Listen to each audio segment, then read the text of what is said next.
tiako manao mafy fa ny filohan'ny republique andriamatoa filohan'ny republique sy ny tenako tsy malala mihitsy ny zavatra misy tamin'izay fanomezana lalana tamin'ilay certificat de navigabilité provisoire na certificat de motorisation provisoire tsy malala zany andriamatoa filohan'ny republique ary tsy malala zany arak'izay nambariny Premier ministre Tsain Christian izay tsy naharaka ny fisiny ny fanomezan-dalana sy fanomezana laharana na immatriculation an'ireo fiaramanidina Boeing 777 ny tenany sy ny filohan'ny repoblika Andry Rajoelina.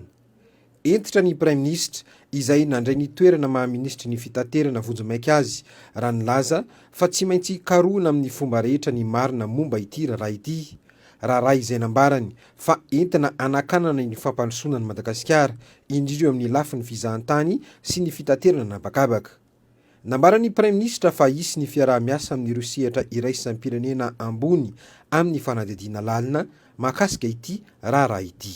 Mangataka fanampina ihany koa tsika satria zavatra an'io misandraka amin'ny firenena maro dia amin'ny OACI dia mangataka fanampina kotsika mba fotsika manao ny investigation rehetrarehetra amin'ny zoro amerikana amin'ny FBI ary anatin'izany koa ny iarahantsika miasa ny Interpol.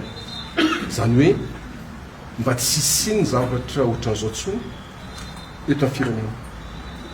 Madagasikara dia olona voafantona ny olona mifandray amintsika amin'ny fampandrosoana fa tsy azotsika kena kosa ny firenentsika dia mampiasan'olona amin'ny réseau tsy mety ratsy.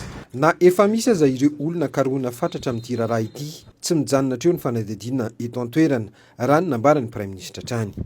Misy any ny olon-dratsy olona mpamitaka na tonga zao zavatra rehetrarehetra zao ary zay fitaka zay no anaovantsika ny investigation maro amin'izao fotoana zao efa mandeha ny